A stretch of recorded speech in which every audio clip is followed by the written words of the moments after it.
हम वाच्य के अंतर्गत आपको बता रहे हैं। हमने आपको बताया कि वाच्य किसे कहते हैं, वाच्य की परिभाषा, वाच्य कितने प्रकार के होते हैं।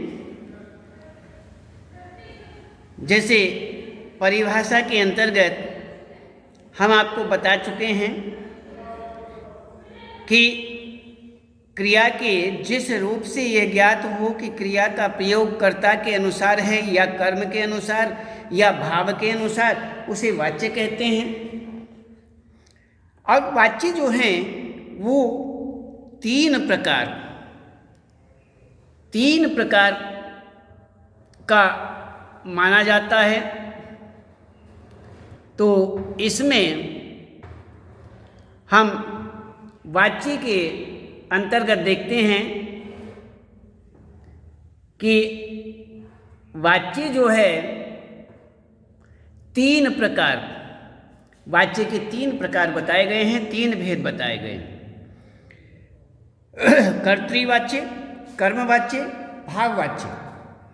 कर्तृवाच्य के विषय में भी आपको हम बता चुके हैं। जिन वाक्यों में कर्ता की प्रधानता हो और क्रिया का विधान कर्ता के लिंग वचन के अनुसार होता हो, उसे कर्तृवाच्य कहते हैं। अब आपको उदाहरण दिए। इसी प्रकार से कर्मवाच्य है, जिन वाक्यों में कर्म की प्रधानता होती है और क्रिया का विधान कर्म के लिंग वचन के अनुसार होता है, उसे कर्मवाच्य कहते हैं। इसमें भी आपको कुछ उदाहरण दिए। इसी ही प्रकार से यहाँ पर अलग अलग उदाहरणों के रूप में आपको बताया। अब भाववाच्य के अंतर्गत आता है, जिन वाक्यों में कर्ता और कर्म दोनों ही गौण हो जाएं तथा भाव की प्रमुखता हो और क्रिया का विधान जो है भाव के अनुसार होता हो, उसे हम भाववाच्य कहते हैं। इसमें पक्षियों से उड़ा जाता है तो अलग अलग हैं। वृद्धा से चला नहीं जाता, मोटे आदमी से दौड़ा नहीं जाता, कुत्ते द्वारा जोर से भौंका जाता है, मरीज से उठा नहीं जाता, रोहन से रोया नहीं जाता, अन्य अन्य इस प्रकार से यहाँ पर हमने आपको बताया था। तो अब हम आपको बता रहे थे कि वाच्य परिवर्तन जो हैं उसमें हमने आपको कुछ बातें विशेष रूप से बताई थी कि हमें विशेष रूप से ध्यान रखने योग्य कुछ बातें हैं, उनका हमें ध्यान रखना चाहिए। कर्तृवाच्य की जो मुख्य क्रिया है उसको सामान्य भूतकाल में बदल देना चाहिए और इसी ही प्रकार से कर्ता के साथ से के द्वारा तो इसमें हम वाच्य परिवर्तन के विषय में बता रहे थे कि इस प्रकार हमें कुछ बातों का विशेष रूप से ध्यान रखना चाहिए। कर्तृवाच्य से कर्मवाच्य बनाना, तो उसमें थोड़ा सा ध्यान रखा जाता है। क्रिया के बदले हमने कर्ता के साथ में से, के द्वारा या द्वारा जोड़ना चाहिए। क्रिया के बदले रूप के साथ में जाना क्रिया का रूप लगाना चाहिए। कर्म के साथ यदि विभक्ति का प्रयोग है तो उसे हटा देना चाहिए। तो इस प्रकार से यहाँ पर कर्तृ से कर्मवाच्य, इसी प्रकार से यहाँ पर कर्तृ से भाववाच्य, कर्ता के साथ से विभक्ति चिन्ह लगाना, क्रिया को एक वचन अन्य पुरुष में रखना चाहिए। क्रिया का भूतकालिक रूप जो है वो बना करके काल के अनुसार जा क्रिया का रूप लगा देना चाहिए। तो यहाँ पर इस प्रकार कर्तृवाच्य से भाववाच्य होता है। तो इसी ही प्रकार अब हम देखते हैं कर्तृवाच्य से भाववाच्य। पहले हम आपको बता चुके हैं कि कर्तृवाच्य से कर्मवाच्य में परिवर्तन, किस प्रकार से होता है और इसमें कर्मवाच्य से कर्तृवाच्य में परिवर्तन कैसे होता है, इन सबके उदाहरण हम आपको बता चुके हैं। अब हम इसमें देखते हैं कि कर्तृवाच्य से भाववाच्य में परिवर्तन के उदाहरण, और उसके बाद भाववाच्य और कर्तृवाच्य के। इस प्रकार हम सबसे पहले कर्ता के साथ से विभक्ति चिन्ह लगाना चाहिए।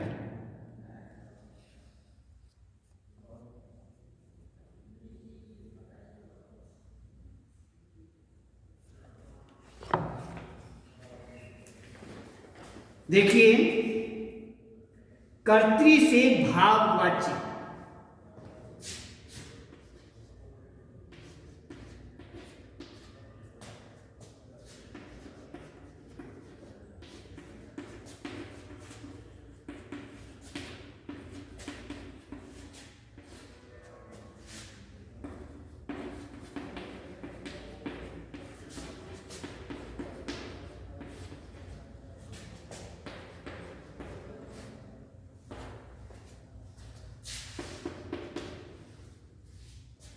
तो कर्तृवाच्य से भाववाच्य बनाते समय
तो इसमें हमने देखा कि कर्तृवाच्य से भाववाच्य में परिवर्तित करने के लिए कर्तृवाच्य से भाववाच्य बनाते समय निम्नलिखित बातों का विशेष रूप से हमें ध्यान रखना चाहिए। जैसे कर्ता के साथ से विभक्ति, हमने आपको विभक्तियाँ बताई थी, कर्ता ने, कर्म को, करण से, ये सारे की सारी विभक्तियाँ हैं, उनमें एक से चिन्ह भी आता है। कर्ता के साथ से विभक्ति चिन्ह जो है, विभक्ति चिन्ह लगाना चाहिए। क्रिया दूसरा कहते हैं, क्रिया को एक वचन अन्य पुरुष प्रथम पुरुष भी कहा जाता है। ध्यान रखें कि हमें ये नहीं भूलना चाहिए, जो हमारा अन्य पुरुष, जहाँ भी अन्य पुरुष लिखा हुआ आता है, कभी कभी क्या होता है वहाँ पर प्रथम पुरुष लिखा हुआ होता है, तो प्रथम पुरुष को ही हम अन्य पुरुष कहते हैं, तो अन्य पुरुष में रखना चाहिए। क्रिया का भूतकालिक रूप बनाकर काल के अनुसार जा क्रिया का रूप हमें लगाना चाहिए। तो इसी प्रकार से यहाँ पर ये कुछ विशेष बातें हैं जिनका हमें ध्यान रखना चाहिए। अब हम देखते हैं आगे कर्तृवाच्य से भाववाच्य में परिवर्तन।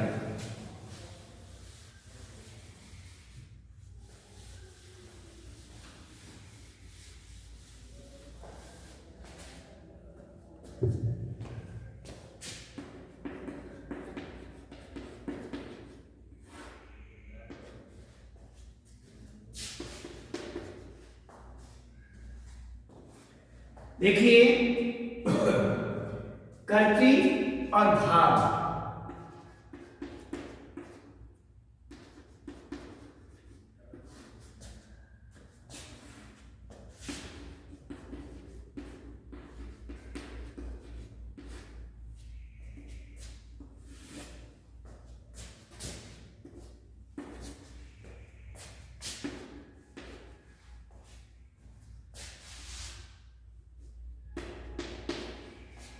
विभोर हंसता है,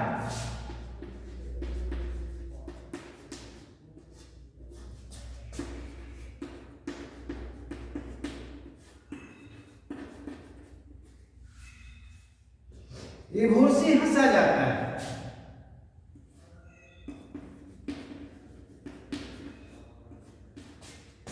से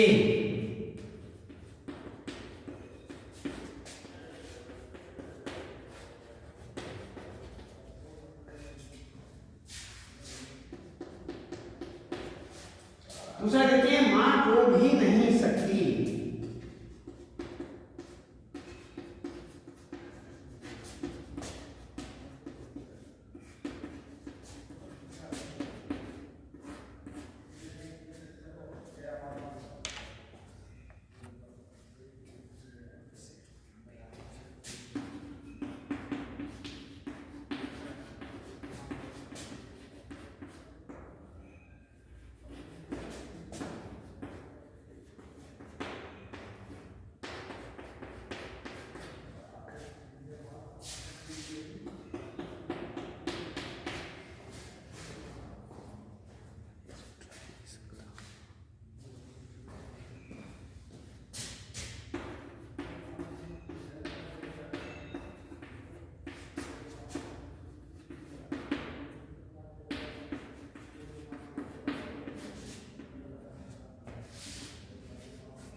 इसमें विभोर हंसता है,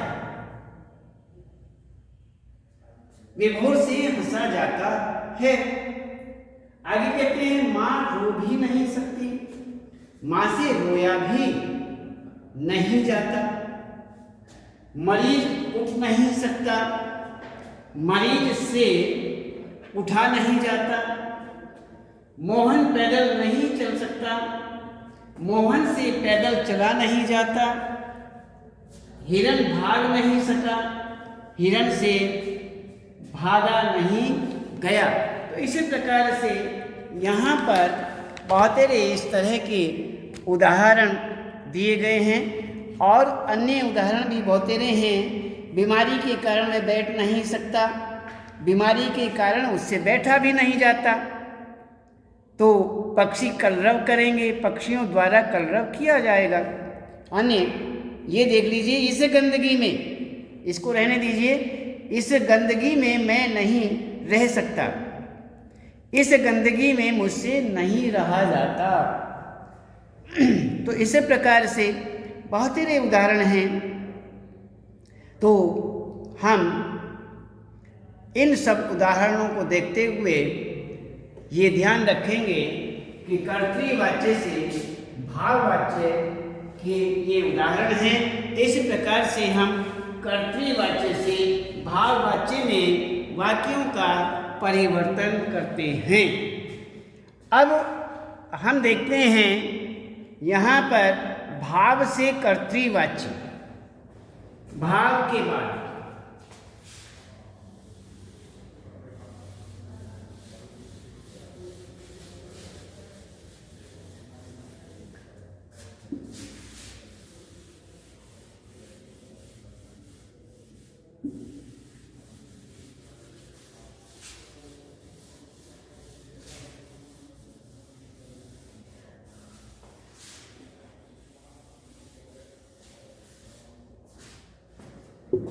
इसमें देखते हैं भाव से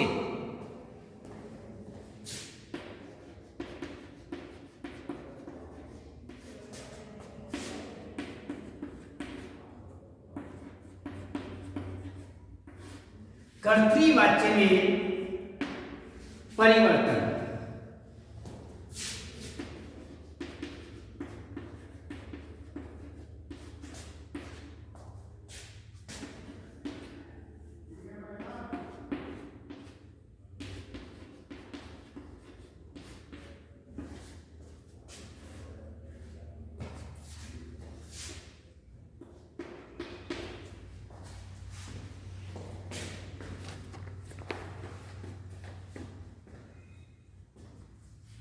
रोहिणी से उठा नहीं जाता,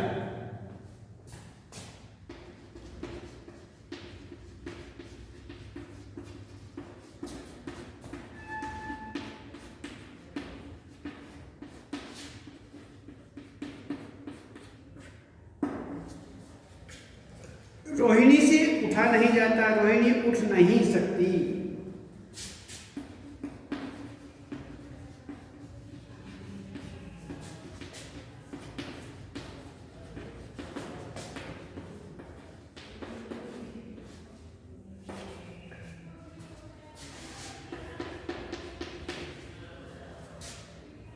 उठो इधर उधर घूमा जाए,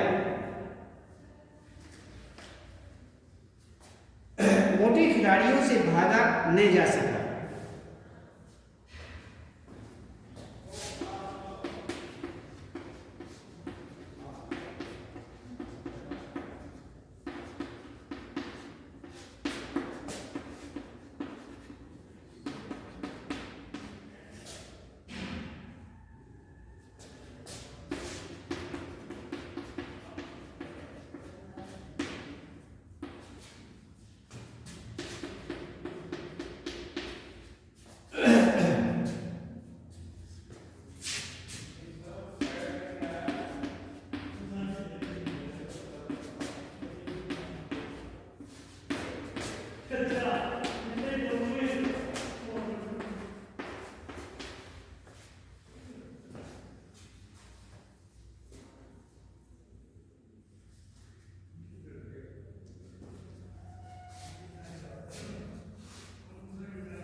चुप नहीं रह सकते।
इसमें इसी प्रकार से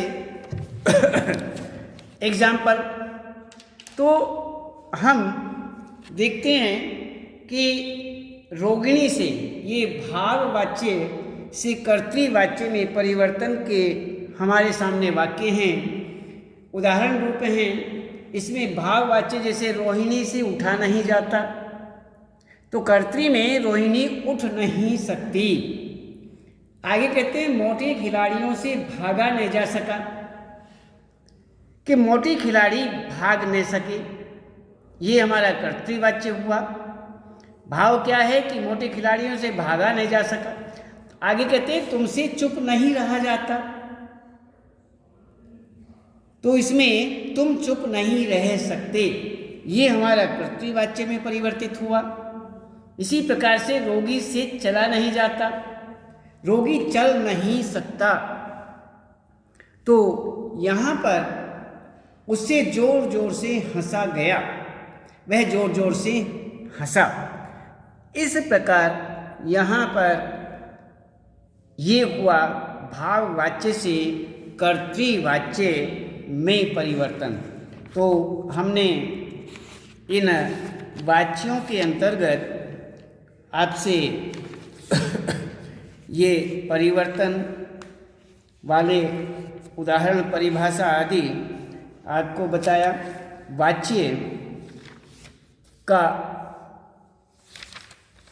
ये पाठ जो है ये पूर्ण हुआ और परिवर्तन आदि सब हो चुके।